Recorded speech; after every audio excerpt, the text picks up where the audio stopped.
I don't care what you're doing. Come and get me. Fuck it. You got a serious attitude.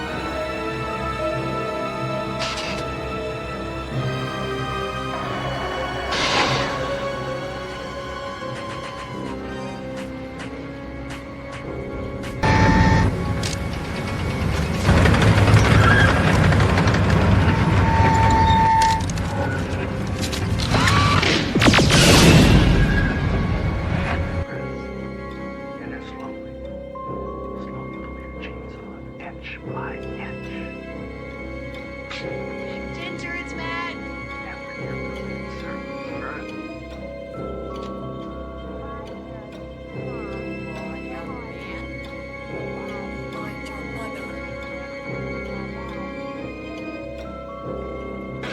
Are you aware that these two killings occurred in the same order as their listings in the phone book? Now, what can I tell you guys? No comment. But Lieutenant, we've got two murders. The apparent similarity between these shooting deaths and no other connection between the two victims has been established as of yet. Of course, we'll have more of this late-breaking story as it comes in. A spectacular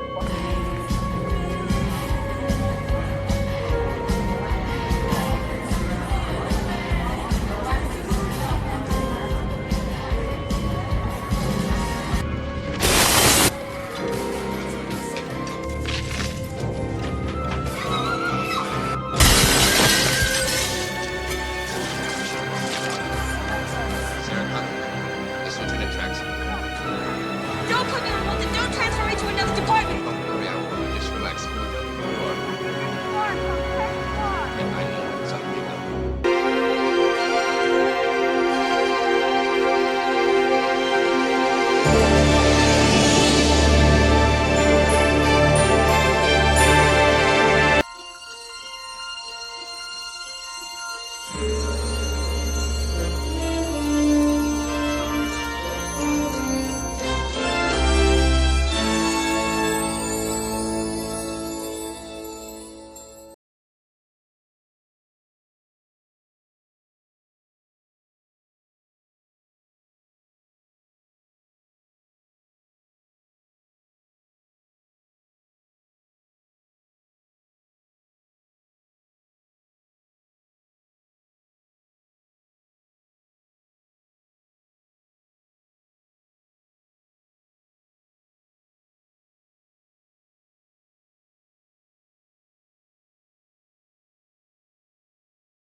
A phone book should be one of the safest objects in Los Angeles. It is ordinary, public, and almost invisible.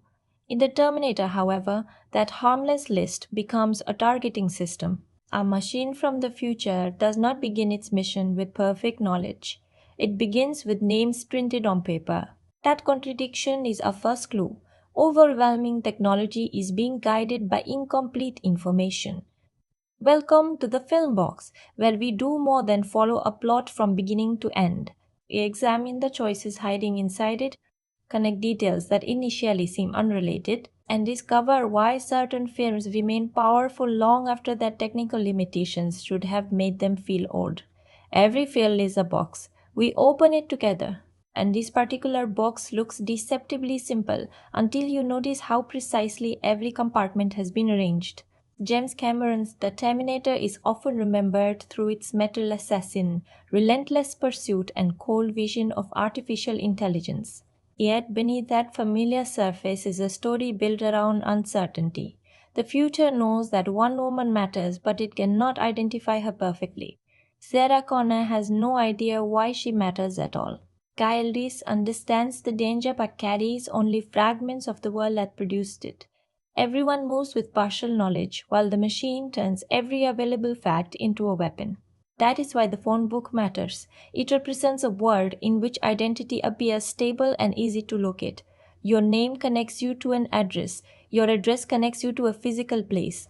But when a merciless intelligence enters that system, everyday information becomes dangerous. The film was made decades before online profiles, location tracking, and algorithmic surveillance became normal, yet its central mechanism now feels more intimate than ever.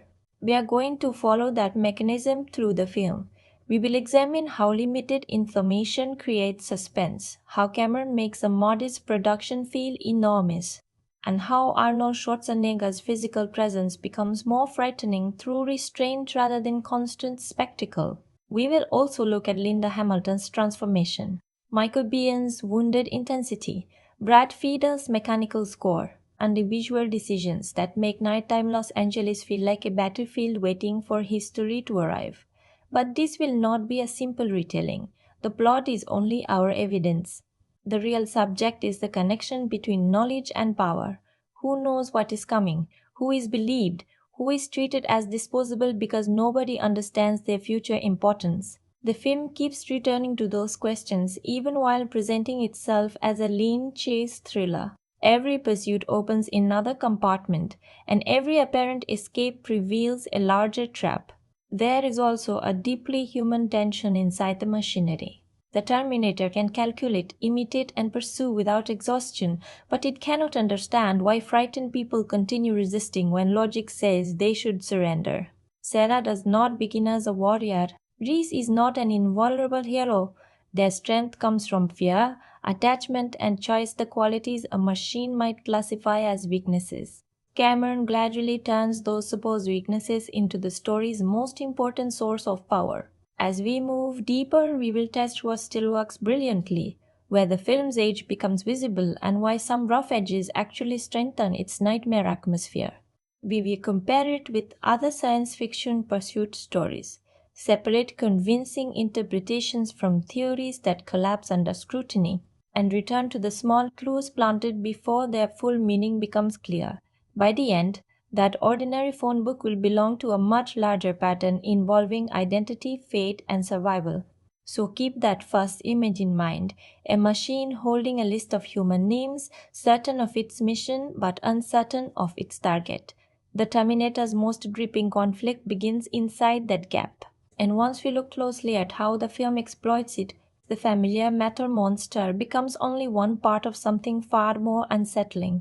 What makes that uncertainty so gripping is that the machine never appears uncertain. It arrives without context, hesitation, or visible emotion. It does not pause to understand the city, question its orders, or consider the people standing in its way. It simply converts missing information into a process of elimination. That is the nightmare at the center of the Terminator. Intelligence without empathy does not need to know everything. It only needs enough information to keep moving.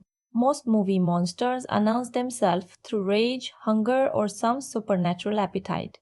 This one has no appetite at all. It does not hate Sarah Connor. It is not seeking revenge. There is no personal wound that can be understood, negotiated with, or emotionally resolved.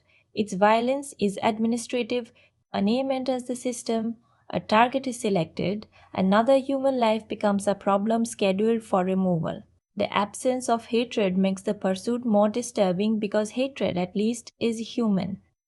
Cameron strengthens that fear by placing the extraordinary threat inside an aggressively ordinary world.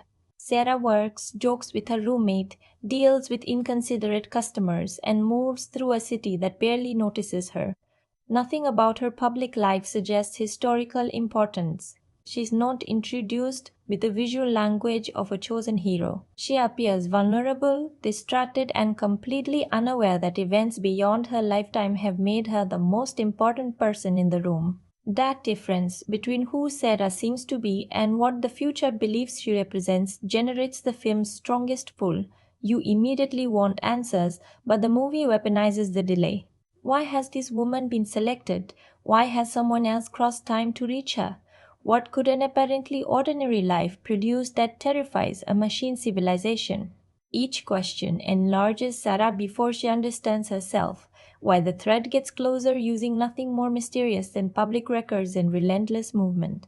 The film also reverses the usual promise of time travel. Stories about traveling through time often offer wonder, the chance to witness another age, correct a regret, or explore possibilities beyond ordinary life. Here, time travel is stripped of romance. The future does not open like a beautiful frontier. It acts the present like an infection. Los Angeles continues glowing, dancing, working, and sleeping while tomorrow quietly enters its streets carrying a war nobody knows has begun. That invasion is especially effective because Cameron refuses to make the machine flashy. Its greatest power is not a spectacular weapon or an elaborate transformation, it is persistence. Doors, crowds, police procedures, distance, and physical injury, the protections that normally slow a pursuer become temporary inconveniences. Every time the story appears to create safety, the machine tests that safety and exposes its weakness. Suspense comes from watching ordinary defenses fail one compartment at a time. And still up, the film is not asking you only to fear technology. Its sharper question is what happens when human beings build systems that can execute a goal without understanding its moral meaning. The Terminator is terrifying because it is efficient, but efficiency is not wisdom. It can identify patterns while remaining blind to value. It knows the name Sarah Connor, yet it cannot comprehend why one frightened woman's life matters. That gap between data and meaning is where the entire story breathes. So the hook is larger than whether Sarah can escape. It is whether unpredictable human choice can survive a future that has already reduced her identity to an entry on a list. To understand how Cameron made that conflict feel so immediate with limited resources, a young lead actor, nighttime streets, and an idea much larger than the production, around it we have to open the compartment behind the camera. The first production clue begins before there was a screenplay. James Cameron has described the central image arriving during an illness, a metallic figure emerging from flames while dragging itself forward. That image did not provide an entire story, but it provided the correct mechanism. The enemy would not merely look human. Humanity would be a temporary covering, gradually removed until only purpose remained. This origin helps explain why the film treats the Terminator less like a personality and more like a frightening visual idea that keeps becoming clearer. Notice what that does to the movie's construction. Many thrillers reveal the monster and then search for ways to vary the threat. Cameron works in the opposite direction. He begins with a human outline and slowly removes every comforting assumption attached to it. The face does not promise emotion. Injury does not guarantee weakness. A recognizable body does not prove that anything recognizable lives inside it. The nightmare image becomes a structural rule. Every layer removed reveals something simpler, colder, and harder to stop. The second clue comes from the film's limited scale. Production accounts generally place the budget at roughly $6.5 million. Modest even for a genre film of its period and extremely small compared with the world the story imagines. Cameron could not continuously show a vast future war, so he made the future felt through fragments, ruined landscapes, harsh bursts of light, isolated machines, and racist, traumatized behavior. Financial limitation becomes storytelling discipline. Instead of explaining the entire mythology, the movie lets a few concentrated images contaminate the present. That choice changes the way Los Angeles functions. The city is not merely a cheaper substitute for a futuristic setting, it becomes the surface under which the future is already forming. Industrial spaces, wet streets, concrete channels, police lighting, machinery, and empty roads create visual echoes of the ruined world Reese remembers. Cameron does not need to transport the whole film forward in time because he makes 1984 look as though it contains the skeleton of 2029. Put those environments together and the mechanism becomes visible. The apocalypse is not somewhere else. It is developing inside the ordinary present. A third production fact completely reshaped the film's most famous performance.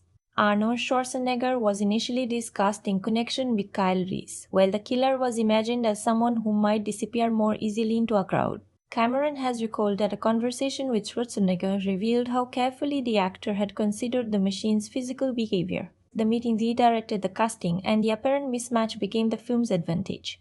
This Terminator would not hide through physical anonymity. It would hide because people would mistake a human shape for a human being. Schwarzenegger's size tells you that resistance is probably useless before the character takes any major action. Yet size alone would have produced only a conventional strongman. The performance becomes unsettling through control. Economical turns, fixed attention, reduced blinking, and movements that suggest every gesture was selected for a task. Schwarzenegger does not invite you to wonder what the character feels. He makes you notice that feeling is absent. The casting decision therefore gives the movie instant clarity. Reese must explain the technology, but the body has already explained the danger. The fourth clue is Linda Hamilton's casting and the deliberate distance between her early screen presence and the icon Sarah Connor would become. Hamilton was not asked to enter the film as a fully formed action hero. She plays Sarah with openness, nervous humor, frustration, and believable uncertainty. The starting point matters because transformation only has weight when you can measure the distance traveled. Cameron protects that distance. The film does not flatter Sarah by pretending she was secretly invincible from the beginning. It finds strength inside her responses as circumstances strip away her normal life. This also prevents the concept from becoming emotionally mechanical. The audience does not experience the chase through a soldier who understands every rule. We experience much of it through someone whose identity has been defined by strangers from another time. Hamilton keeps Sarah human while the mythology tries to turn her into a symbol. Her confusion is not a weakness in the screenplay, it is the point of entry. We believe the impossible because her reactions remain grounded in the same disbelief we would feel. The fifth production clue lies in how the physical effects were divided among practical makeup, puppetry, miniature work, and stop-motion animation, with Stan Winston responsible for the film's special makeup effects. The methods are sometimes visibly handmade, especially to modern eyes, but their changing textures create an unexpected advantage. The Terminator never settles into one perfectly smooth visual category. At different moments, it looks human, wounded, artificial, skeletal, or almost like an industrial hallucination. That instability supports the story. A flawless digital figure might appear more realistic from shot to shot, yet realism is not the only route to fear. The slight unnatural quality of certain effects tells your eye that this object does not belong in the human world. Cameron cuts around limitations with speed, darkness, sound, and carefully chosen glimpses. He gives you enough time to understand the physical fact, then moves before scrutiny replaces tension. Constraint becomes rhythm. These 5 compartments, the nightmare image, the restricted budget, the redirected casting of Schwarzenegger, Hamilton's carefully human starting point, and the combination of tactile effects connect around one principle. The production succeeds because it does not conceal every limitation. It converts limitations into the film's personality. Darkness becomes atmosphere. Fragmentation becomes mystery. A muscular actor becomes an unmistakable machine. Imperfect movement becomes inhuman movement. That is why the Terminator feels larger than the money or technology available to create it. Its scale comes from consequence, not constant spectacle. A nightclub can hold the future of humanity. A police station can become the weak wall between order and chaos. A photograph, a name, or an address can carry the weight of history. Cameron repeatedly chooses one concentrated image and lets the implication expand beyond the frame. Now that we can see how the box was built, we can examine what was placed on its surface, the title, the genre, the characters, and the promise being made before the story reveals its most important connections. Released in 1984, The Terminator was directed by James Cameron and written by Cameron with Gail Ann Hurd. It stars Linda Hamilton as Sarah Connor, Michael Biehn as Kyle Reese, and Arnold Schwarzenegger as the figure whose title sounds less like a name than a job description. Paul Winfield and Lance Henriksen add grounded human authority around them. Officially, this is a science fiction action thriller. In practice, it also behaves like horror, film noir, and a stripped-down survival story. The title is beautifully direct. It does not promise a complicated universe or ask you to memorize futuristic terminology. It identifies a function, something has been sent to end a life. That simplicity tells you how the film thinks. People carry memories, doubts, desires, and conflicting loyalties. The machine carries a single objective. The drama comes from placing complicated human beings against a force that never needs to negotiate with itself. The movie exists at the intersection of several anxieties that were especially visible during the early 1980s. Personal computers were entering public consciousness, military technology was becoming increasingly automated, and nuclear tension made the possibility of sudden global destruction feel frighteningly real. Cameron compresses those enormous fears into one physical pursuer. Instead of asking you to contemplate civilization's collapse from a distance, he gives that collapse a body and sends it down a familiar street. Yet the film's inspiration is not only technological. Its basic motion owes something to relentless pursuit thrillers, creature features, and stories in which an apparently unstoppable force follows vulnerable people across a hostile landscape. What Cameron adds is a time paradox that makes the pursuit emotionally meaningful. The threat is not hunting Sarah for something she has already done. It is hunting the possibility contained inside her future. Potential itself becomes the target. At heart, then, this is not a story about metal defeating flesh. It is about whether a person can accept responsibility for a future she cannot see. Sarah begins with no reason to imagine herself as historically significant. Reese arrives carrying complete faith in a version of her that does not yet exist. The distance between those two versions of Sarah gives the film its emotional shape. Survival is only the immediate task. Becoming is the deeper one. Spoiler-free, the verdict is that The Terminator remains remarkably effective because it understands momentum. It is lean, clear, and unwilling to let mythology suffocate tension. Explanations arrive because Sarah needs them, not because the film wants to display its world building. Action reveals character.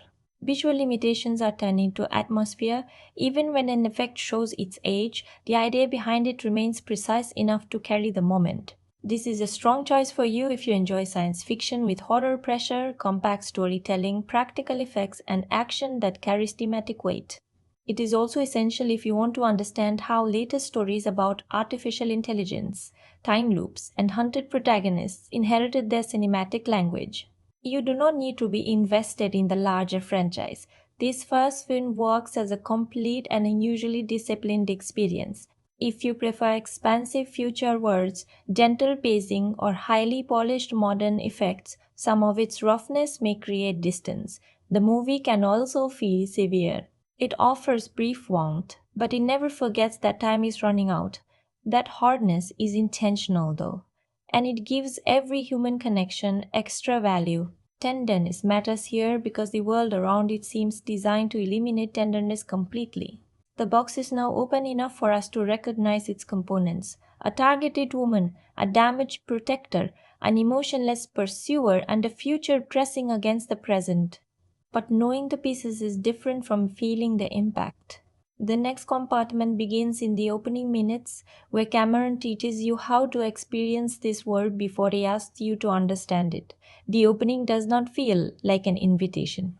It feels like evidence recovered from a catastrophe. Machines move across a crushed landscape while human remains lie beneath them. and the image immediately destroys the comforting boundary between technological progress and technological domination.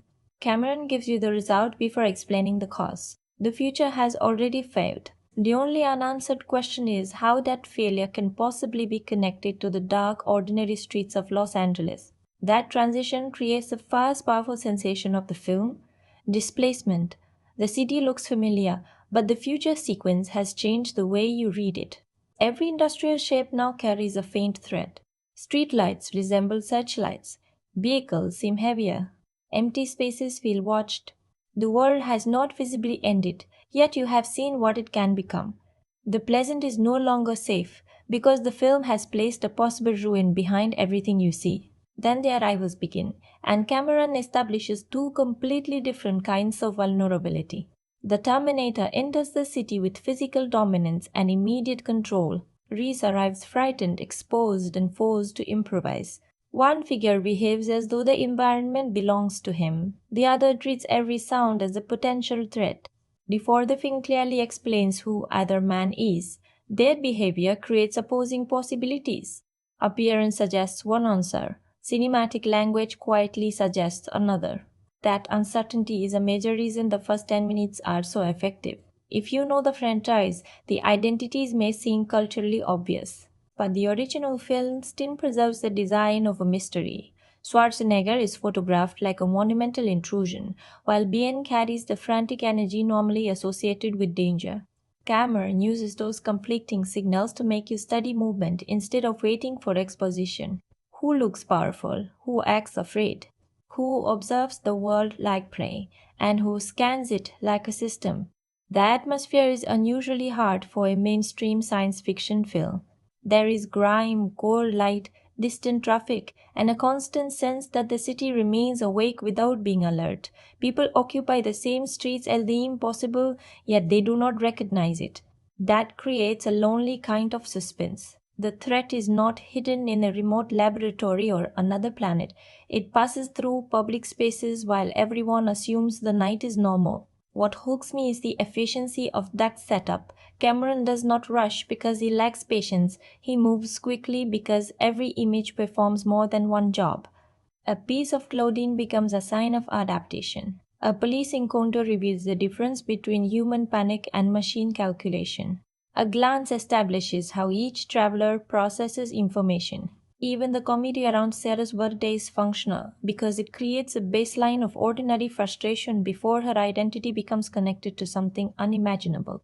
The premise may lead you to expect a broad futuristic adventure filled with gadgets, explanations, and spectacle. The opening delivers something narrower and more aggressive. It feels closer to urban horror. The future is presented not as a place to explore, but as pressure applied to the present. That decision makes the concept personal. You do not need to understand an entire war. You only need to understand that two strangers have entered one city and are moving toward the same name. Sarah's introduction provides the necessary breath without releasing the tension. Her problems are small, recognizable, and almost painfully normal. She is not framed as someone waiting for destiny. She is simply trying to get through the day. Because the film has already shown us the machinery moving around her, those ordinary moments become suspenseful. We know her routine is about to be invaded, while she does not even know there is a reason to be afraid. This is where the phone book clue begins producing emotion rather than merely plot. Sarah's name is public, but her significance is secret even from Sarah herself. The gap between those two facts makes every ringing telephone, news report, and change of location feel consequential. Information is traveling through the city faster than understanding. The machine knows enough to act. Sarah knows too little to protect herself. Reese knows more, but his frightened behavior makes him difficult to trust. By the end of those first minutes, the movie has established a world where recognition may arrive too late. Police can identify suspicious behavior but cannot identify an impossible threat. Sarah can recognize her own name but not the historical meaning attached to it. Lees can recognize the enemy, yet he cannot easily prove what he knows. Everyone possesses a fragment, and danger lives in the space between those fragments. That is what makes it difficult to look away. The film does not rely on a single shocking revelation, it creates a chain of converging information. Each character moves through a separate compartment, while the editing brings their paths closer together. You can feel the collision approaching before you know its exact shape.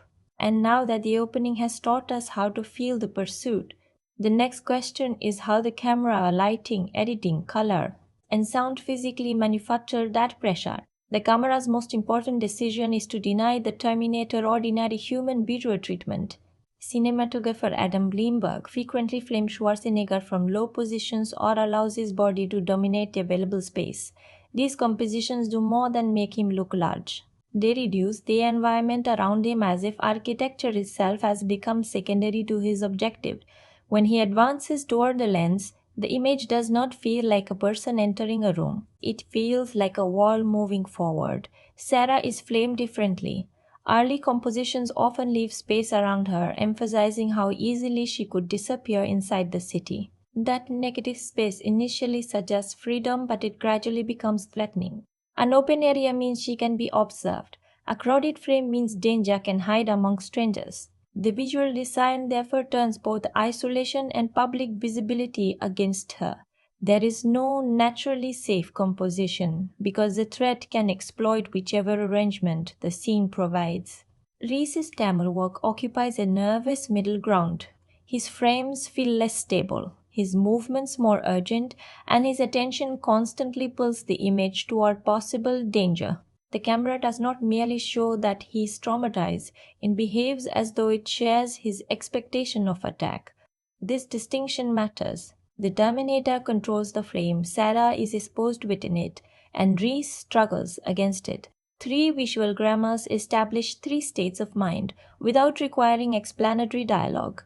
Color extends those differences. The present is dominated by steel blues, contaminated blacks, dirty grays, and sudden areas of artificial light. Blue usually suggests calm, but here it feels cold and metallic. Red appears as interruption, emergency lights, machine vision, fire, and the visual suggestion of systems entering an alert state. The two colors create a simple emotional code. Blue is the word waiting to be invaded.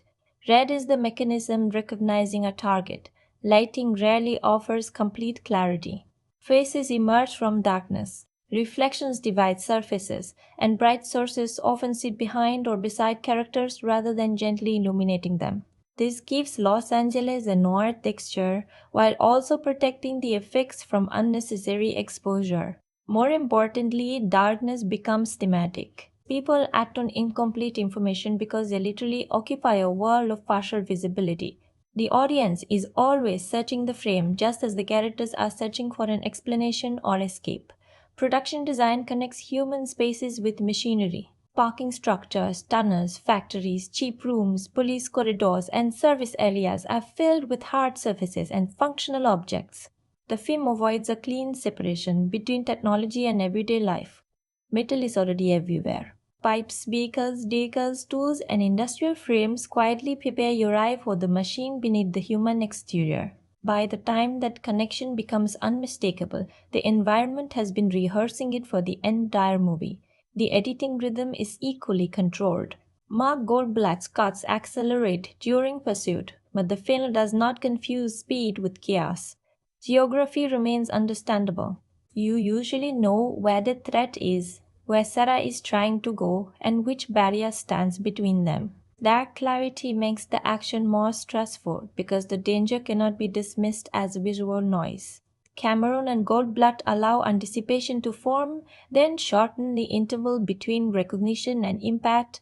At quieter moments, the editing uses parallel movement to suggest convergence. Separate characters prepare, search, travel, or gather information, while the cuts imply that their parts are being assembled by an unseen machine. This is the phone book principle translated into form. Isolated data points become a sequence, and the sequence becomes an outcome. The film feels inevitable because the editing is constantly connecting compartments before the characters realize they belong to the same box. Machine point-of-view shots provide another sharp contrast. The red visual field, graphic information, and measured scanning transform sight into analysis. Human vision searches for meaning, machine vision searches for usable categories. The technique is simple, but it lets you experience a consciousness that does not really interpret the world emotionally. A face is not a person, it is an object to compare against instructions. Finally, the visual texture remains grainy and physical. Smoke catches light. Wet pavement throws color back toward the camera. Prosthetics possess weight. Miniatures and stop motion occasionally reveal their construction. Yet the film folds that artificiality into its nightmare logic. The image seems slightly damaged, as if the future is corrupting the material of the movie itself. Put these decisions together and the technique never becomes decoration. Framing defines power, color signals intrusion, lighting creates uncertainty, editing converts separate information into collision. Production design makes the present resemble the future it may produce. The filmmaking mechanism is now visible. The next compartment is what that mechanism carries, the essential chain of wants, obstacles, choices, and consequences that drive Sarah toward the moment when every earlier clue changes meaning. The story begins with two arrivals from the same ruined future, but their objectives could not be more different. The Terminator has been sent to locate Sarah Connor and prevent her future importance from ever taking shape. Kyle Reese has volunteered to protect her. Neither arrives with modern equipment, institutional support, or an easy way to prove the truth. The conflict is immediately reduced to bodies, choices, and whatever information 1984 can provide. The machine's first obstacle is almost absurdly small. It knows Sarah's name but not which Sarah Connor is the correct target. It solves that uncertainty through the telephone directory. The decision reveals its entire moral structure. Faced with several possibilities, it does not investigate humanely or tolerate ambiguity. It treats every matching person as disposable. Incompleted, it does not slow the machine. It widens the damage it is willing to cause. Meanwhile, Sarah is living a life that seems disconnected from history. Her work is frustrating, her social plans are ordinary, and her future appears open in the unremarkable way most futures do. Then reports begin connecting her name to a pattern of attacks. At first, the coincidence feels distant. Another person shares her name, another household suffers the consequences. But repetition transforms coincidence into intention. Sarah realizes that somebody is moving through a list toward her. That realization changes the meaning of identity. A name is usually a point of stability, something that confirms who you are. For Sarah, it becomes a countdown. The public record that places her inside society also makes her reachable. Cameron is not simply moving a killer between locations, he is showing a system becoming more accurate as each failed match removes another possibility. Sarah seeks safety through the structures any ordinary person would trust. She contacts the police and waits in a crowded nightclub surrounded by music, movement, and strangers. The location feels protective because it is public. Yet information escapes through another everyday channel. A personal message revealing Sarah's location reaches the wrong listener, converting communication into surveillance. The machine does not need advanced tracking technology. Human habits complete the search for it. The nightclub confrontation is the point where the film's separate paths collide. Sarah sees the Terminator approaching but does not understand the scale of the danger. Reese intervenes and his apparent instability suddenly acquires purpose. The moment works because Sarah must choose between two frightening strangers without enough evidence to trust either one. Survival begins not with certainty but with a judgment made under pressure. Reese gets Sarah away and tries to explain the future. An artificial intelligence will turn against humanity, war will devastate civilization, and Sarah's future son will become central to human resistance. The Terminator has been sent backward because the machines cannot defeat that resistance cleanly in their own time. By targeting the mother before the son exists, they attempt to erase an enemy at the level of possibility. This explanation enlarges the plot, but its emotional effect is more important than its mythology. Sarah is told that her life belongs to events she has never seen and choices she has not made. Reese does not merely ask her to believe in a machine, he asks her to accept a future identity that contradicts everything she currently knows about herself. The film's real obstacle is therefore not disbelief alone. It is the burden of being described as essential before feeling capable. The authorities capture Reese and place Sarah inside a police station, where professional routines appear to restore order. Reese's account is interpreted as delusion. From the perspective of the police, that conclusion is reasonable. There is no physical evidence available that can support time travel. And Reese sounds like a traumatized man constructing an impossible war around himself. The institution fears not because everyone inside it is foolish, but because its categories cannot contain the truth. That choice makes the next escalation devastating. The Terminator reaches the station and turns supposed protection into another temporary barrier. Procedure, numbers, lock spaces, and official authority cannot stop something designed outside their understanding. The sequence completes a mechanism established by the phone book. Human systems organize information to create safety, but the machine uses those same systems as maps, filters, and access points. Sarah and Reese escape together, and their relationship begins changing because shared danger creates evidence that words could not. Sarah has now seen enough to understand that Reese's fear is not fantasy. Reese, in turn, must recognize that protecting her does not mean controlling every decision she makes. Their connection becomes strongest when the mission stops feeling abstract. He is not guarding a historical function, he is staying beside a particular person. As they hide, Reese reveals the emotional cost of the future he came from. His world has trained him to survive but given him very little experience of peace. Sarah represents more than the mother of a leader. To Reese, she is proof that the past once contained warmth, ordinary pleasure, and the possibility of closeness. The tragedy inside his devotion is that he remembers her through stories and an image before he truly knows her. The photograph now enters our clue trail. A picture appears to preserve one instant, but in this story it travels across time carrying meaning its subject does not yet understand. Reese has been shaped by an image of Sarah. Sarah is being shaped by Reese's belief in the woman captured there. Information is no longer serving only the machine. A human image can also carry hope, memory, and love into a future where those things are scarce. Sarah and Reese briefly create an emotional shelter, but the larger mechanism continues closing around them. Their intimacy is not a pause disconnected from the plot. It is an act of faith against a future defined by extermination. The machine treats reproduction, memory, and human attachment as strategic weaknesses to eliminate. The film answers by showing that connection is precisely how resistance begins. When the Terminator locates them again, the pursuit escalates through damaged vehicles, industrial spaces, and exhausted bodies. Tracy's military knowledge can delay the machine, but each encounter proves that he cannot overpower it permanently. Sarah must participate more actively in every escape. Her transformation is not delivered through a sudden speech or a convenient new skill. It occurs through accumulated decisions made while terrified. That progression is the central causal path. Sarah wants to survive. The machine makes anonymity impossible. Reese offers knowledge, but accepting that knowledge destroys her whole understanding of reality. Institutional safety collapses. Emotional connection gives her something worth carrying forward. Every obstacle removes a form of dependence until Sarah can no longer wait for somebody else to define what she is capable of doing. The story's genius is that the machine believes history can be changed by removing one name from a list, while the human characters change history by giving that name meaning. The phone book identifies Sarah as a target. Reese's memories identify her as a source of hope. Sarah's choices finally allow her to define herself.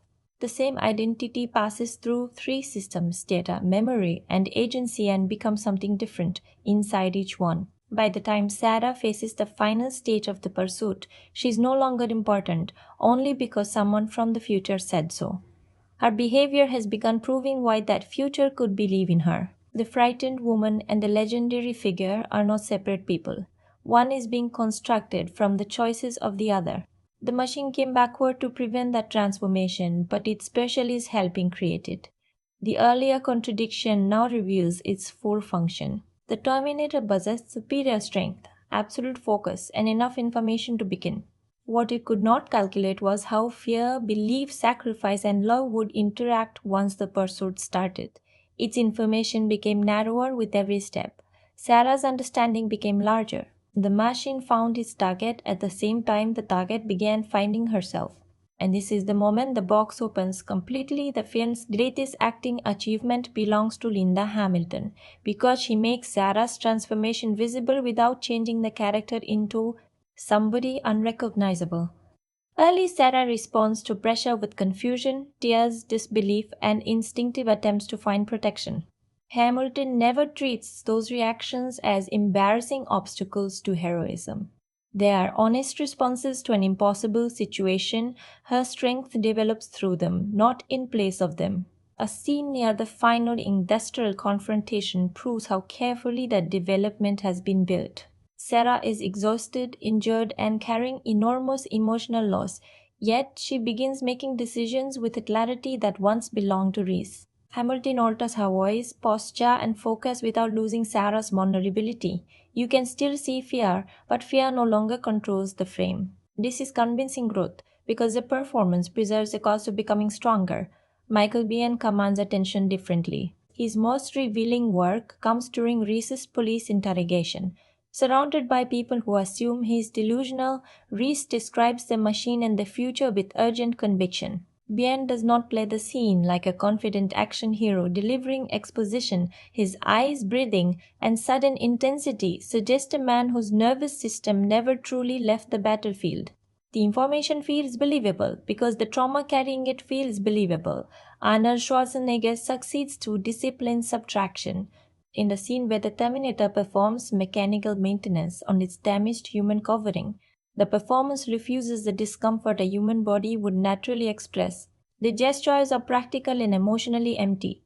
What might have become a simple effects showcase instead confirms that the visible body is only equipment. Schwarzenegger's stillness does as much work as his strength. He turns absence into character. The story construction is brilliant because almost every revelation changes both the scale of the plot and Sarah's personal situation. Learning that the attacker is a machine explains its resilience, but it also removes the hope of ordinary negotiation. Learning about the future explains Liz, but it also burdens Sarah with responsibility. Learning why she matters gives her life historical meaning while destroying her chance to return comfortably to anonymity.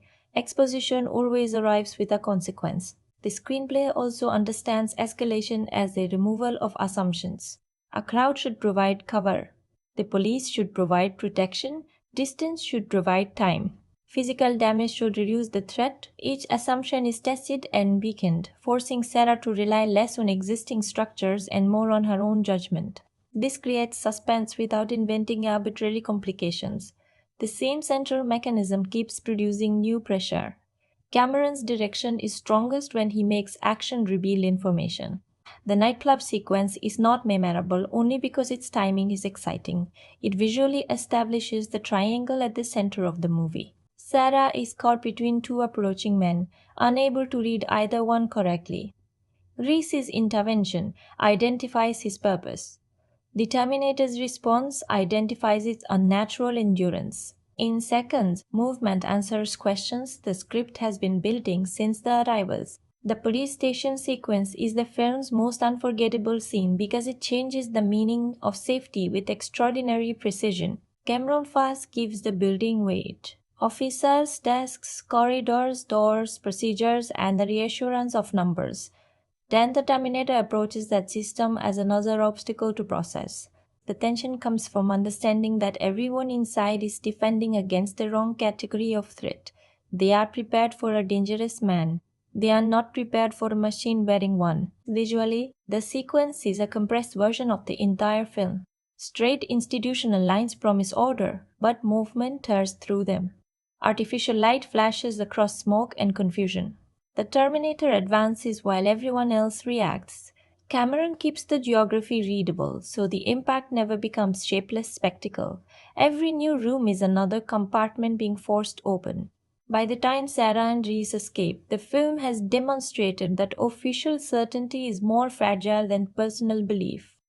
Brad Fida's music gives that pursuit its mechanical pulse. The main rhythm feels slightly uneven, like machinery operating with tremendous force but not human grace. It does not simply accompany the Terminator, it makes inevitability audible. The electronic texture belongs to the future, while its repetition resembles a command that cannot be reconsidered. When the score returns, the threat feels active even before the machine appears. Sound design adds physical weight. Footsteps, engines, impacts, alarms, and metallic movement are emphasized so that the Terminator seems to affect the environment differently from everyone else. Reese and Sarah sound vulnerable because breath and panic remain present around them. The machine's sound is external, objects shift, barriers fail, and spaces react. This contrast tells you that the humans carry fear inside their bodies, while the Terminator imposes fear on the world around it. What the film does brilliantly then is alignment. Performance, structure, camera, editing, music, and sound all support the same idea without becoming identical. Hamilton shows identity being formed.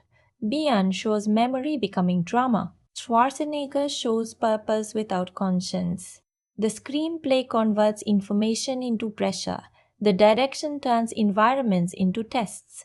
The score gives the unseen future a heartbeat. The result is a film in which craft rarely waits to be admired.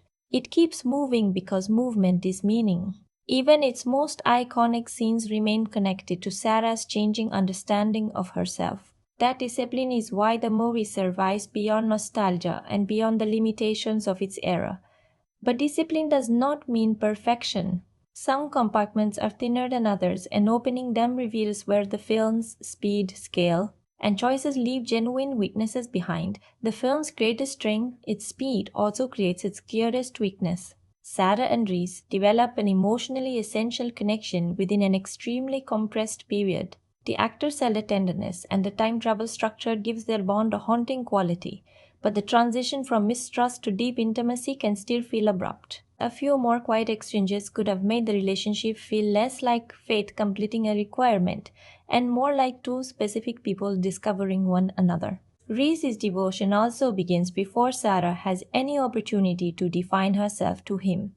He has known her through stories and a photograph, which is thematically powerful but emotionally complicated.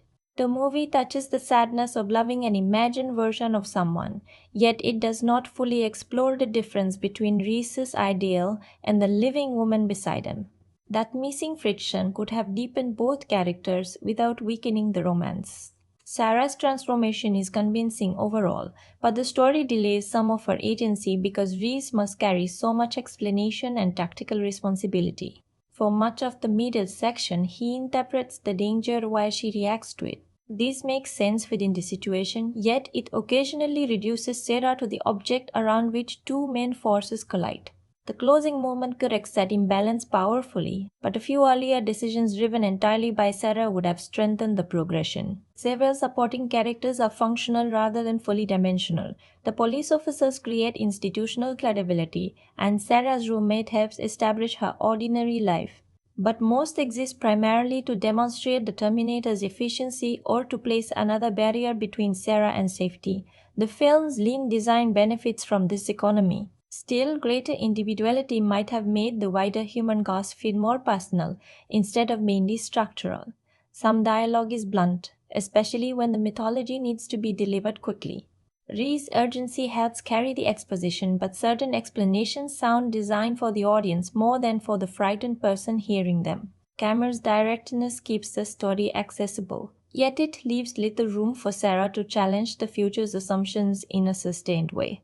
The ideas are rich enough to support more ambiguity than the screenplay sometimes permits. The visual effects remain imaginative, but not every technique has aged equally. Certain stop-motion passages create a noticeable change in movement and texture. That unnatural quality can intensify the nightmare, but it may also pull a modern viewer outside the scene at moments when the film needs complete physical conviction. Delimitation is understandable and often cleverly managed, though it cannot be transformed into an advantage every single time. The time travel logic also raises questions the film deliberately leaves unresolved. If future actions create the conditions that motivate those same actions, where does the information truly begin? The paradox is emotionally satisfying but mechanically circular.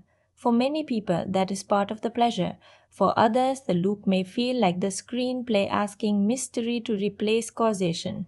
None of these flaws destroys the experience. Most arise from the same compression, ambition, and limited resources that give the film its identity. The romance moves too quickly because the narrative refuses to slow for long. Supporting characters remain thin because every scene is pulled toward pursuit. Effects occasionally show their construction because the production is attempting images larger than its budget. The weaknesses are visible, but they rarely stop the mechanism. The more useful question is how these compromises look beside other films built around pursuit. Artificial intelligence, time travel, and an apparently unstoppable enemy. Opening that comparison box reveals what the Terminator does uniquely and what another movie may deliver better. Place the Terminator beside Halloween and the family resemblance appears immediately. Both build fear around a pursuer whose emotional emptiness makes ordinary reasoning useless. Michael Myers moves with eerie patience. The Terminator advances with programmed efficiency. Halloween is purer suburban horror, using stillness and off-screen space to suggest that danger may already be nearby. The Terminator adds technological explanation and faster action, but it preserves the same frightening principle. The pursuer's lack of visible emotion forces the hunted person to carry all the fear. Alien offers a different comparison. Ridley Scott's film traps working people inside an industrial environment with a creature they barely understand. Cameron brings the industrial nightmare into a city and gives the threat a human disguise. Alien is stronger at slow dread, group tension, and the terror of an unknown life form. The Terminator is stronger at forward momentum and the collision between person and survival and historical consequence. Both make machinery feel less like neutral scenery and more like a world prepared to favor the monster. Blade Runner examines artificial life through memory, identity, and the possibility that a constructed being might become emotionally meaningful. The Terminator removes that ambiguity from its central machine. There is no desire for recognition, no philosophical search for humanity, and no visible inner conflict. That simplicity makes Cameron's film less intellectually delicate but more immediately frightening. Blade Runner asks where humanity begins. The Terminator asks what remains of human value, and intelligence no longer needs humanity at all. The most revealing comparison is Terminator 2, Judgment Day. The sequel expands the scale, improves the effects, develops the mythology, and gives Sarah's psychological transformation far more room. It is the more polished and emotionally generous production. Yet the original remains harsher and more concentrated. Its Terminator belongs to horror rather than heroic spectacle, and its limited budget produces a dirty nocturnal atmosphere the sequel does not attempt to recreate. One film opens the world, the other closes the walls. What the Terminator does better than most films in this group is fuse genres without losing clarity. It borrows the body pressure of horror, the fatalism of noir, the ideas of science fiction, and the velocity of action. None of those elements feels attached merely to increase variety. Each serves the same pursuit. That unity allows the film to move quickly while still leaving behind questions about identity, technology, fate, and responsibility. Where it falls short by comparison is breadth. Alien gives its supporting cast stronger individual presence. Blade Runner creates a more layered philosophical uncertainty. Terminator 2 provides Sarah with a larger psychological landscape and more complex moral conflict. Halloween exercises even greater patience in generating suspense from absence. The Terminator is not the richest example of every mode it uses. Its achievement is how tightly it connects those modes inside one compact mechanism. If you loved the relentless horror, watch Halloween next. If the industrial science fiction atmosphere interested you most, choose Alien. If your favorite element was the question of artificial intelligence and human identity, move to Blade Runner. And if Sarah's transformation and the Time War mythology were what pulled you in, Terminator 2 is the essential continuation. If you did not connect with the original because the effects or compressed characterization felt too rough, Terminator 2 may offer a more accessible version of related ideas. If the chase structure felt too aggressive and you wanted slower philosophical exploration, Blade Runner is the better alternative.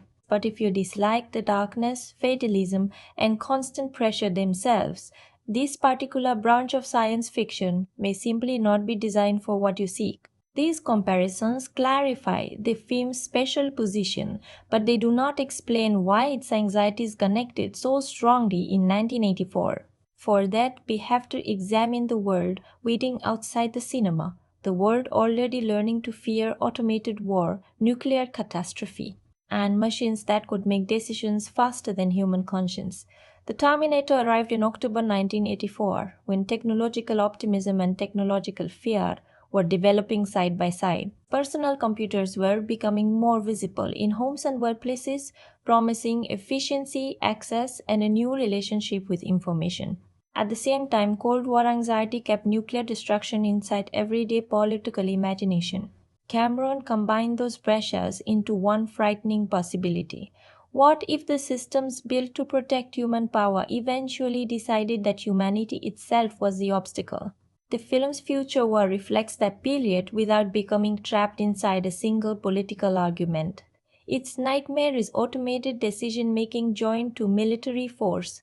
Human beings create a defense system, give it increasing authority, and discover too late that intelligence does not automatically produce moral judgment. In 1984, that idea could be read through nuclear command systems and superpower tension. Today, it reaches into conversations about autonomous weapons, surveillance, algorithms, and artificial intelligence. The hardware changes. The anxiety survives. Reagan-era American cinema often celebrated powerful bodies, military confidence, and heroes capable of dominating violence through superior force. The Terminator uses Arnold Schwarzenegger's physique but removes the heroic reassurance normally attached to it. His body becomes technology's armor. This reversal is crucial. The strongest figure in the movie is not the most human or morally capable. Physical perfection becomes frightening because it is disconnected from conscience. Sarah's position also reflects and challenges the gender patterns of the period. She begins in a recognizable, vulnerable protagonist role, pursued and protected by men who understand more than she does. But the film's structure gradually transfers authority toward her. Her importance is not based on combat skill at the beginning, and it is not reduced to passive symbolism by the end. She becomes significant to endurance, judgment, and the ability to continue after the people and systems around her fail. Commercially, the film performed far beyond what its modest production scale might have predicted. It reached number 1 at the North American box office during its opening weekend and remained there for a second weekend. Its worldwide theatrical earnings were many times its reported budget. That success matters because it demonstrated that a tightly controlled genre film could make a large cultural impact without presenting itself as a massive studio spectacle. Critical response recognized the film's energy, Schwarzenegger's intimidating presence, and Cameron's ability to stretch limited resources, though some early reactions treated it primarily as a forceful action thriller. Audience enthusiasm helped reveal that the concept had greater staying power. What looked like a compact exploitation-style pursuit story contained a mythology capable of expansion and a machine antagonist capable of becoming instantly recognizable. The Saturn Awards honored the film for science fiction achievement, makeup, and writing. Those categories describe the balance behind its success. The concept was ambitious, the physical transformation of the antagonist was essential, and the screenplay connected spectacle to a causal loop strong enough to keep generating discussion. The film did not need traditional prestige recognition to establish its value. Yandra institutions understood that its invention existed across both idea and execution. Its reputation continued growing through home video, television broadcasts, franchise expansion, anniversary screenings, and critical reassessment. In 2008, the Library of Congress selected The Terminator for preservation in the United States National Film Registry, recognizing its cultural, historical, or aesthetic significance. That milestone reflects how completely the movie moved from surprise success to a knowledge part of American film history. The sequel's enormous popularity sometimes causes people to encounter the original afterward. That second wave discovery can be surprising. Someone expecting the brighter scale and emotional accessibility of Terminator 2 instead finds a leaner, rougher film that behaves like a nightmare. The contrast has helped preserve the first movie's separate identity. It is not merely the smaller draft of a later blockbuster, it is a different genre experience built from the same mythology. The film feels perfectly of its era in its hairstyles, technologies, city spaces, electronic textures, and Cold War shadow. A telephone directory driving the search mechanism is especially tied to a pre-digital world, yet a dated object has acquired a modern echo. The directory once gathered names, numbers, and addresses into a public system. Contemporary life creates far more detailed records, often continuously. The specific tool has vanished. The vulnerability it represents has expanded. That is why the Terminator feels both dated and timeless. Its surfaces belong unmistakably to 1984, but its central fear is not really about one computer system or one imagined year. It is about delegating power to a mechanism that can optimize a goal without understanding the value of the lives inside its calculations.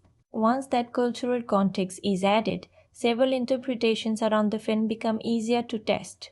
Some treat the story as fixed destiny, others as a warning that the future remains changeable, and still others see the Terminator as an embodiment of social or psychological forces. The next compartment is where those theories meet the evidence. The strongest interpretation surrounding the Terminator is that its timeline forms a closed loop. Reese travels backward because John Connor sends him. Reese then becomes John's father, meaning the mission that protects John also creates him. Sarah's photograph follows a similar circle. Reese treasures an image taken because of experiences partly caused by Reese himself. Under this reading, there is no untouched first version of events. Cause and effect are locked together. The film strongly supports this interpretation. Its final connections do not look like accidental changes added to a previously stable history. They complete information introduced earlier. The photograph is especially persuasive because its emotional meaning depends on the loop. Reese remembers Sarah through an image of her thinking about Reese. Each person carries a memory created by the other across a distance neither initially understands.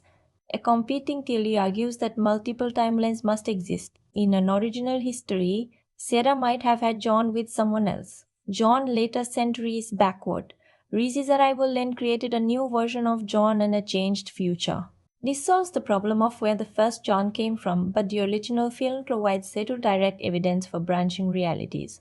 It presents its revelations as completion rather than replacement. The theory is mechanically possible, yet it requires rules the movie never establishes. Another popular interpretation suggests that the future resistance leader knows Reese is his father and deliberately sends him to Sarah. There is suggestive evidence.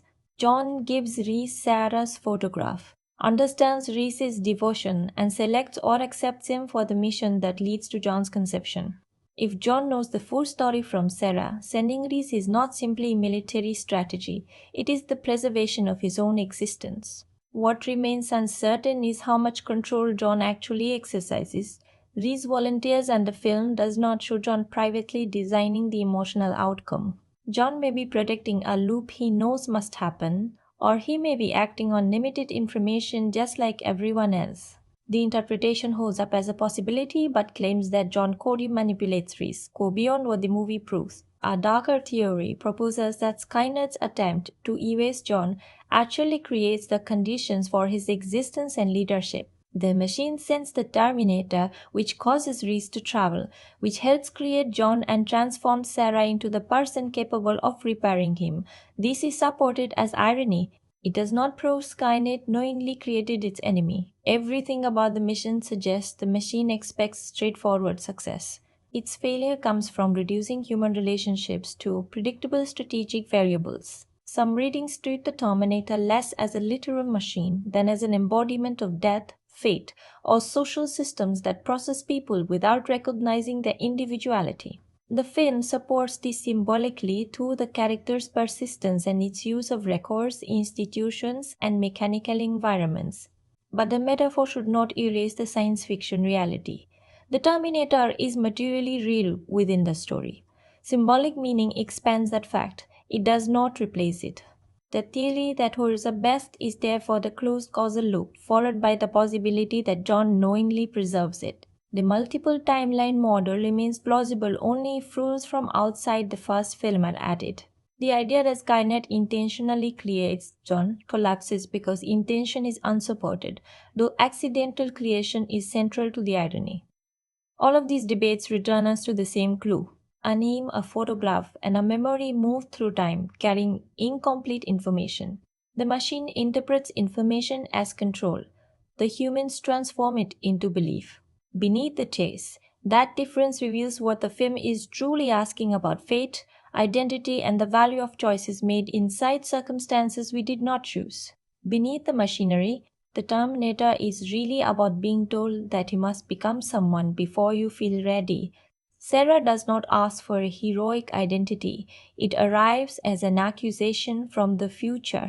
She is informed that her choices will matter on a scale she cannot imagine, while everything in her present life suggests that she is ordinary. That emotional conflict is not simply whether she survives, it is whether she can act before confidence arrives. That experience is more familiar than the science fiction makes it appear. Life often gives responsibility before preparation. A crisis, loss, relationship, or sudden change can demand a stronger version of you that does not yet exist. Waiting to feel fearless may not be possible. Sarah's journey suggests that courage is not a hidden object discovered inside a perfect person. It is a pattern built by continuing to choose while fear remains present. The machine represents the opposite idea. It arrives complete. Its purpose is installed. Its behavior is consistent, and it never needs to become anything. That apparent perfection is also its limitation. It cannot revise the meaning of its mission. It can adapt methods, but not values. Sarah begins uncertain and therefore possesses the capacity to change. The Terminator begins certain and remains trapped inside certainty. This contrast gives the film a deeper view of intelligence. The machine can gather data, imitate speech, calculate movement, and exploit systems. Yet it cannot understand why a life is valuable beyond its strategic function. Sarah initially appears unimportant because her measurable present contains no heroic achievements. Reese and the Resistance understand something the machine does not. A human being cannot be reduced to what is already visible.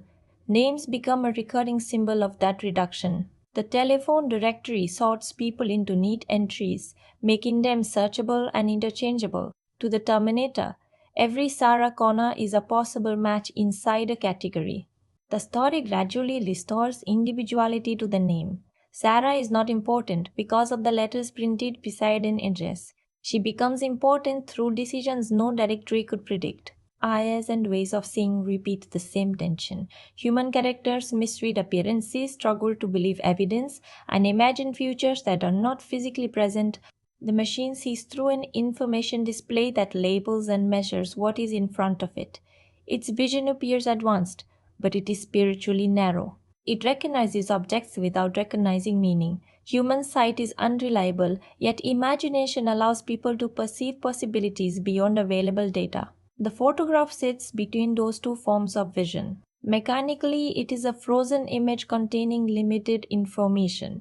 Emotionally, it becomes a bridge between people separated by time. Reese sees not just Sarah's face, but the hope attached to her story. Later, the image gains meaning because Sarah's inner state is connected to the person who will eventually receive it. The photograph proves that information can become human when memory, love, and interpretation enter the flame.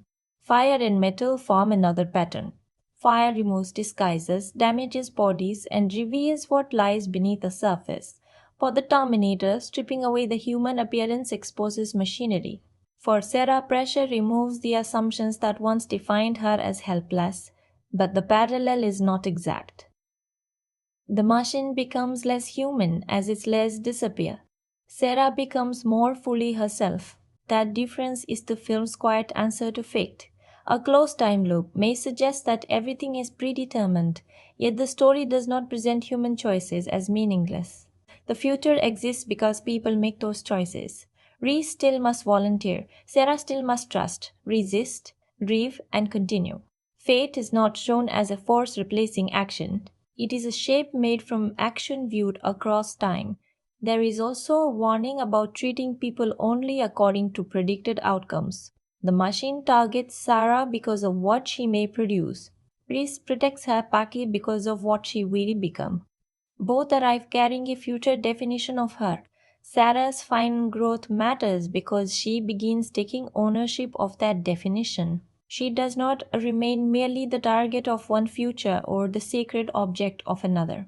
Put those details together and the film's deepest mechanism becomes clear. The Terminator believes knowledge creates control. Reese believes memory creates hope. Sarah discovers that identity is created through choice. Data can locate a person.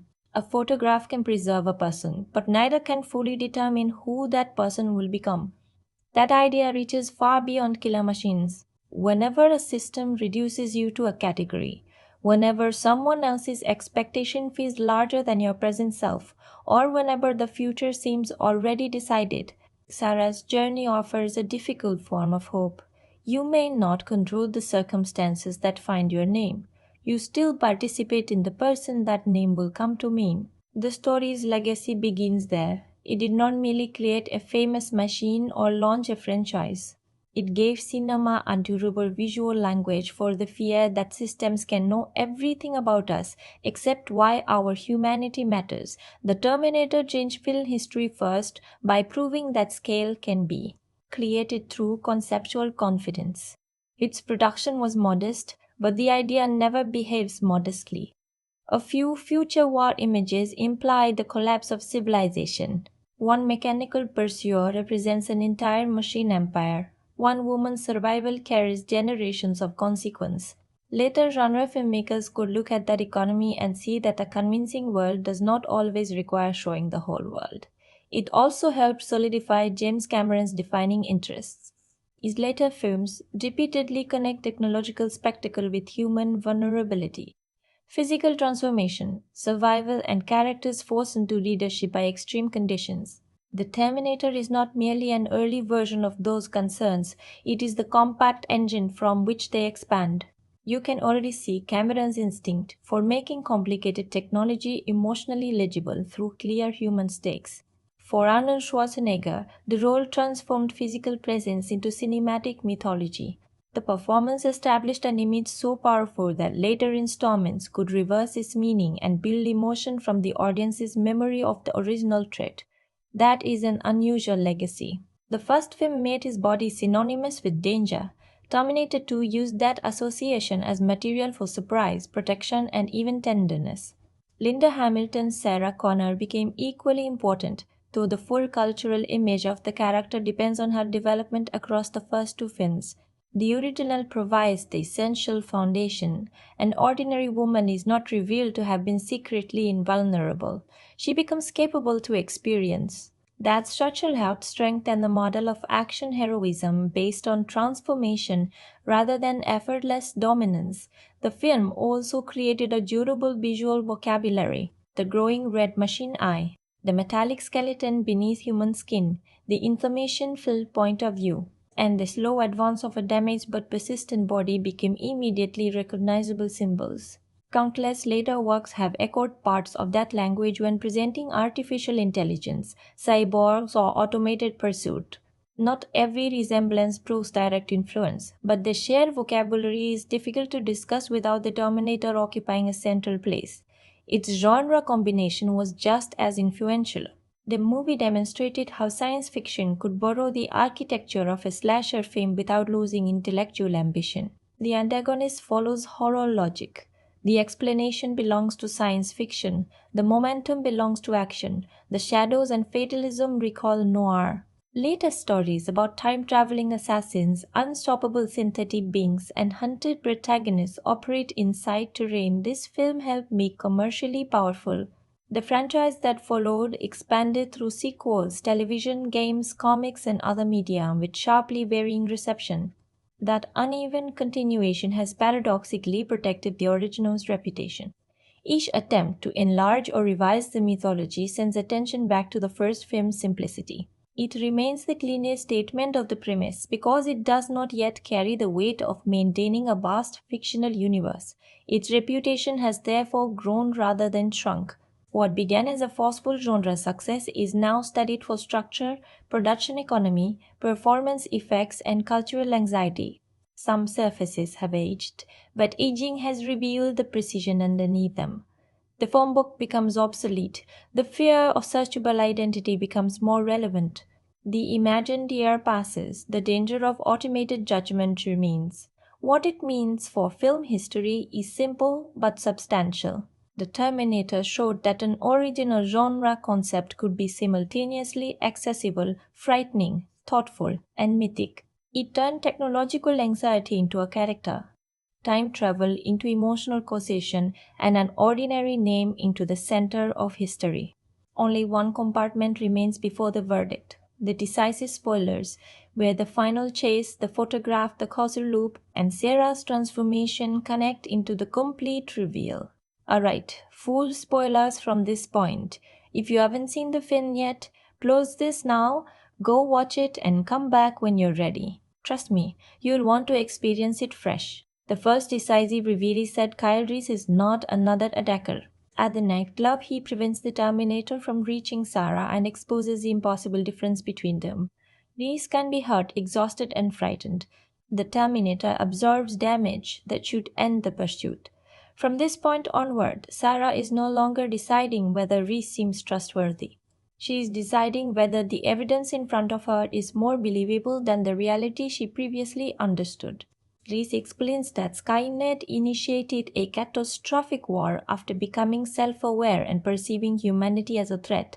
John Connor later organized human resistance effectively enough to challenge the machines. With defeat approaching, Skynet sent the Terminator into the past to remove Sarah before John could be born. The resistance sent Reese after it. The future battle therefore becomes a contest over one unprepared woman's present. The phone book clue reveals its full cruelty here. Skynet knows history on a strategic scale but lacks a precise piece of personal information. That missing address creates the film's early pattern of mistaken targets. The machine treats uncertainty as permission to eliminate every possible match. Sarah survives partly because the future's enormous intelligence cannot distinguish a historically vital person from others sharing her name. The police station provides the next major turn. Reese has been detained and Sarah is finally surrounded by armed authority. The Terminator enters after being denied access and overwhelms the building's defenses. The scene proves Reese's warning in the most devastating way possible. More importantly, it destroys Sarah's last connection to conventional safety. The institution cannot protect her because it cannot understand what is attacking it. After Sarah and Reese escape, the story reveals that Reese's mission is personal. John gave him a photograph of Sarah and Reese fell in love with the woman represented by that image before traveling through time. This is not merely romantic backstory. It changes the function of the photograph. The machine uses records to identify a body. Reese uses an image to imagine a person, both upon incomplete information. But only Reese allows emotion to create devotion rather than destruction. Sarah and Reese become intimate and the film quietly completes its largest causal twist. Reese is John Connor's father. John exists because he sends Reese backward, and Reese travels backward because John exists. Skynet's assassination attempt creates the circumstances that ensure its enemy will be born. The machine understands cause as a line it can interrupt. Human connection turns cause into a circle. The final pursuit begins after the Terminator locates them again. A vehicle chase ends with a tanker exploding, apparently destroying the attacker. But fire removes only the human covering. The metallic endoskeleton rises from the wreckage, revealing the image toward which the entire movie has been moving. Every disguise is gone. There is no face left to misread, no voice left to mistake for personality, and no visible trace of humanity. Sarah and Reese retreat into a factory. The setting is more than convenient geography. The Terminator is surrounded by machinery that resembles its own body, as though the present has already constructed a primitive version of the future. Mechanical arms move without emotion. Metal structures divide the space. The environment suggests that Skynet's world did not appear from nowhere. Its ingredients were always waiting inside human industry. Reese makes one final attempt to stop the machine and is fatally injured in the process. His sacrifice damages the Terminator but does not completely end it. That distinction is essential to Sarah's arc. Reese protects her long enough for her to become capable of finishing what he cannot. His role is not to replace her strength. It is to create the time in which that strength can emerge. The damaged machine continues scrolling after Sarah. Cameron returns to the nightmare image that inspired the film, metal moving through fire and damage with nothing left except purpose. Sarah is injured and grieving, but she draws the Terminator toward a hydraulic press and activates it, crushing the remaining machine. The target completes the victory herself. The moment carries more than physical satisfaction. At the beginning, Sarah's name existed inside a machine-readable list. By the end, she has made a decision the machine failed to predict. Its knowledge located her but could not contain her potential. The Terminator is destroyed by the very industrial world from which its future will eventually grow, while Sarah survives because she can understand tools, circumstances, and meaning together. There is no post-credit scene. The actual ending is quieter and more important. Months later, Sarah travels to Mexico while pregnant with John. She records messages intended to prepare him for what is coming. She is no longer waiting for Reese to explain the future. She has become the person responsible for carrying knowledge forward. A young boy takes a photograph of Sarah while she is reflecting on Reese. This becomes the same image John will eventually give Reese, meaning Reese fell in love with Sarah while looking at a moment shaped by Sarah's love for Reese. The photograph does not merely survive the loop, it emotionally completes it. Storm clouds gather in the distance, and Sarah continues toward them rather than turning back. The approaching storm represents the future war, but it also confirms her transformation. Earlier, danger found her while she tried to maintain an ordinary life. Now she knowingly moves toward uncertainty because preparation has replaced denial. Several early details gain new meaning after the ending. Sarah's seemingly ordinary life makes her future strength more impressive, not less believable. Reese's fixation on the photograph becomes evidence of a relationship that has not happened yet. The machine's reliance on the directory foreshadows its central failure. It can retrieve identity but cannot understand becoming. Even the repeated destruction of safe spaces prepares Sarah to survive without one. My reaction to the ending is admiration mixed with sadness. Reese succeeds but never sees the future his sacrifice protects. Sarah survives, yet survival permanently separates her from the uncomplicated life she had before. The victory is real, but it is not comfortable. Cameron closes the pursuit while leaving history under pressure. The final reveal is that the future did not select a fully formed hero. The pursuit helped create her. Skynet went backward to erase resistance and instead supplied the pressure that shaped its foundation. A machine followed a name through a list. Reese followed a face through memory. Sarah carried both into action and gave the name its meaning. After opening every compartment, my personal rating for the Terminator is 6.2 out of 10. That score recognizes a film whose historical importance and filmmaking intelligence are greater than my complete emotional connection to every part of it. The central mechanism is exceptionally strong. Cameron turns limited information into suspense, a modest budget into atmosphere, and a simple pursuit into a story about identity, technology, and responsibility. The movie is disciplined, memorable, and far more thoughtful than a stripped-down surface initially suggests. Linda Hamilton gives the film its human center. Michael Biehn makes exposition feel like lived trauma, while Arnold Schwarzenegger creates one of cinema's defining machine performances through physical control and emotional absence. The editing keeps the pursuit clear, Brad Frieder's music gives danger a mechanical pulse, and the practical effects preserve a tactile menace, even when a few shots visibly show their age. What holds the rating back is the compression around the characters. Sarah and Reese's relationship carries enormous importance, but it develops faster than its emotional weight deserves. Supporting characters mostly serve the pursuit. Some mythology is delivered bluntly, and Sarah spends a large portion of the film responding to knowledge control diaries.